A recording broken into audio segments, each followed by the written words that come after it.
आज सुदामा जी महाराज बोले ठीक है, मित्र से मिलने के लिए तो जाएंगे, लेकिन जब मित्र के यहाँ गुरु के यहाँ जाते हैं तो कुछ ना कुछ साथ में तो ले जाना पड़ता है। शास्त्र कहते हैं मित्र के घर, गुरु के घर और सत्संग में कभी भी जाएं तो खाली हाथ नहीं जाना चाहिए। अब व्यवस्था कहाँ से हो? तब सुशीला ने कहा तुम चिंता मत करो,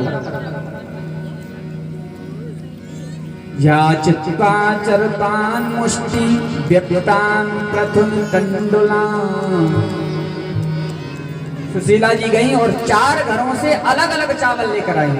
सुशीला जी यदि ये सारा कर देते बोरे के बोरे आ जाते, लेकिन उन्होंने बहुत बड़ी चतुराई की।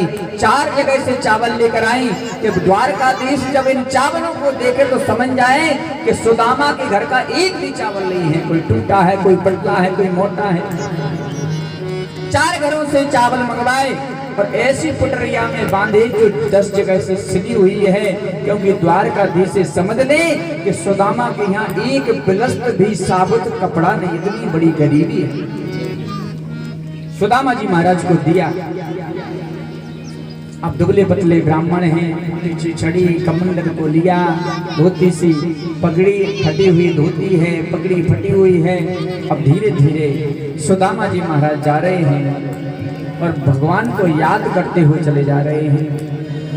चलते चलते गिर जाते हैं, फिर उठते हैं, फिर हे द्वारकाधीश सब मेरे बस की बात नहीं है, बैठ जाते हैं। भगवान रूप बदल बदल कर उनको भोजन कराते हैं, पानी पिलाते हैं। गोविंद को याद करते हुए जा रहे हैं। चलते चलते एक नदी मिल गई। अब नदी को पार कैसे करते? द्वारकापुरी जब हम जाते हैं तो एक नदी मिलती है, गोमती नदी जिसका नाम है। बैठ गए किनारे पर, हे प्रभु तेरी गरज पड़े तो बुला लेना। और वहीं पर एक मिट्टी का तकिया बनाया और सुदामा जी महाराज सो गए। अब सोए थे इधर, सुबह हुई तो जय, एक नाव वाला आ गया, बोले जय श्री कृष्ण। जैसे धुनाई सुनी, बोले भैया यहाँ पर तो कोई भी नाव नहीं थी। बोले भैया हमारा काम है इस पार से उस पार उतारने का, तुम्हें यदि उस पार जाना हो तो इस नाव में बैठ जा। बोले देख भैया बात ऐसी है कि हमारे पास कोई रुपया पैसा नहीं है कि तो उतराई मांगने लग जाए, मेरे पास कुछ नहीं है। तो भगवान स्वयं नाव लेकर आ गए, के बटवन पर भगवान बोले ठीक है बैठ जाओ, हम उस पार उतार देंगे। तो भगवान पूछने लगे कहाँ जा रहे हो? बोले हमारे बचपन का मित्र है कृष्ण, वो आजकल द्वारका का राजा मिल गया है, मैं उससे मिलने के लिए जा रहा हूँ।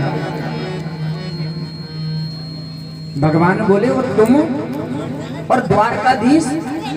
बोले तुम्हारे तो वस्त्र भी फटे हैं, एक साबुत कमंडल भी नहीं है, तुम्हारे मित्र नहीं हो सकते।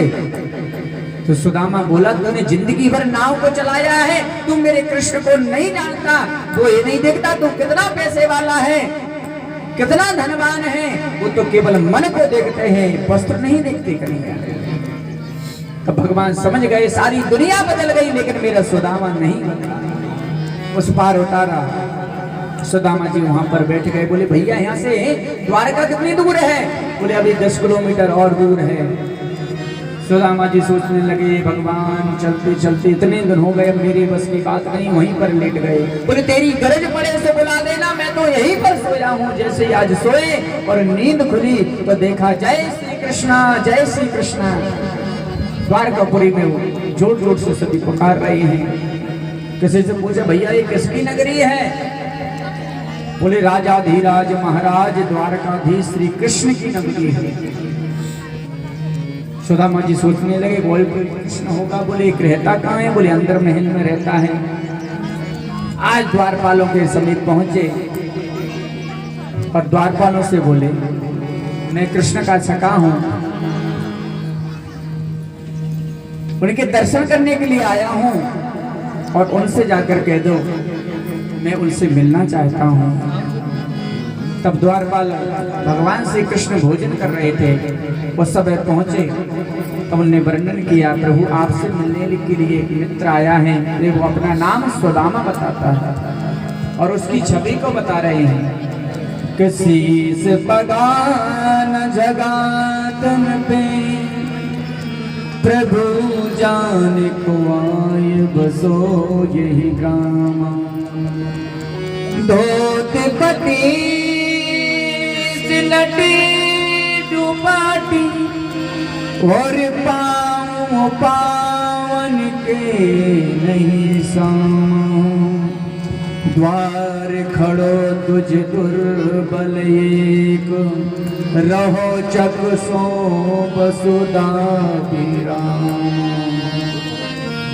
पूछक दीन दयाल को धाम, बतावत आपनो नाम सुदाम।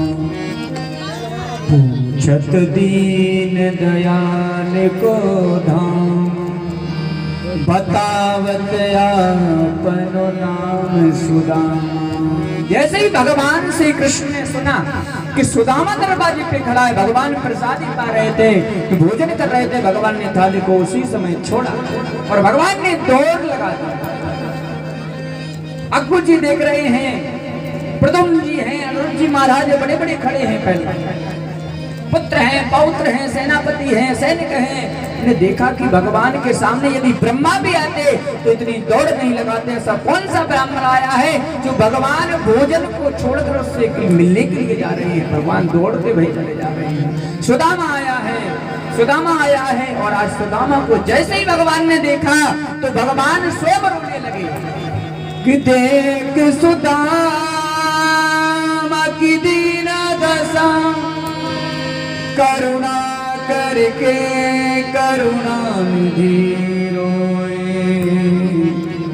जैसे ही भगवान ने सुदामा की दशा को देखा तो भगवान रोने लगे। अरे सुदामा, तुम इस दशा में।